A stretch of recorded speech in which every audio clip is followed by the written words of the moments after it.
जिल्ह्याच्या सर्वांगीण विकासासोबतच जिल्ह्याला जलसुरक्षित आणि अधिक सक्षम बनवण्याचा संकल्प पालकमंत्री शिवेंद्रसिंहराजे भोसले यांनी व्यक्त केला.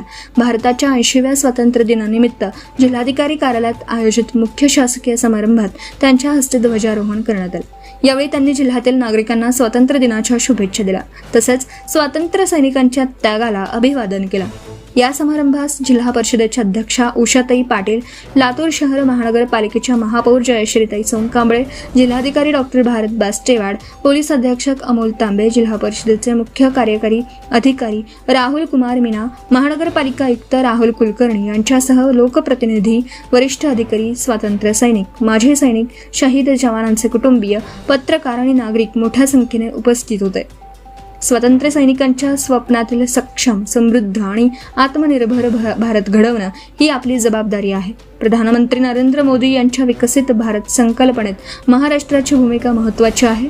मुख्यमंत्री देवेंद्र फडणवीस, उपमुख्यमंत्री एकनाथ शिंदे आणि उपमुख्यमंत्री सुनेत्राताई पवार यांच्या नेतृत्वाखाली राज्य विकासाच्या दिशेने वेगाने वाटचाल करीत असल्याचं पालकमंत्री श्री भोसले यांनी सांगितलं.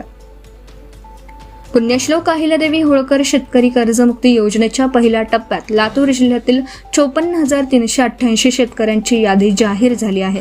त्यापैकी 22,963 शेतकऱ्यांसाठी 159 कोटी रुपयांचा निधी वितरित करण्यात आला. उर्वरित पात्र लाभार्थ्यांनाही लवकरच निधी वर्ग करण्यात येणार आहे. कृषी यांत्रिकीकरण आणि सूक्ष्म सिंचनाला प्रोत्साहन दिले जात आहे. प्रधानमंत्री सूक्ष्म सिंचन योजनेतून गतवर्षी जिल्ह्यातील 4,200 शेतकऱ्यांना 10 कोटी 15 लाख रुपयांचं अनुदान वितरित करण्यात आल्याचं पालकमंत्र्यांनी सांगितलं. पाण्याचं संवर्धन आणि काटकसरीने वापर ही काळाची गरज आहे. माजी मुख्यमंत्री स्वर्गीय सुधाकरराव नाईके यांच्या जयंतीनिमित्त यावर्षीपासून 21 ऑगस्ट रोजी जलसंधारण दिन पाळला जात आहे. त्यानिमित्त 15 ते 21 ऑगस्ट दरम्यान जलसंधारण सप्ताह आयोजित करण्यात आला आहे. 21 ऑगस्ट रोजी महा वॉकेथॉन वॉक फॉर वॉटर ही विशेष मोहीम राबवण्यात येणार आहे. पाण्यासाठी समाजाने एकत्र येण्याचा हा संकल्प आहे. युवा, विद्यार्थी, महिला बचत गट, शेतकरी आणि सामाजिक संस्थांनी या उपक्रमात उत्स्फूर्त सहभाग घ्यावा असं आवाहन पालकमंत्र्यांनी केलं.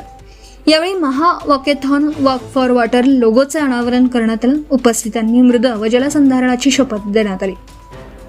लातूर जिल्ह्यात शिक्षण, आरोग्य, उद्योग, रस्ते आणि पायाभूत सुविधांच्या विकासाला गती देण्यात येत आहे. आशियाई विकास बँकेच्या सहकार्याने जिल्ह्यातील 129 किलोमीटर लांबीच्या 5 प्रमुख रस्त्यांसाठी 1,300 कोटी रुपये मंजूर झाले आहेत.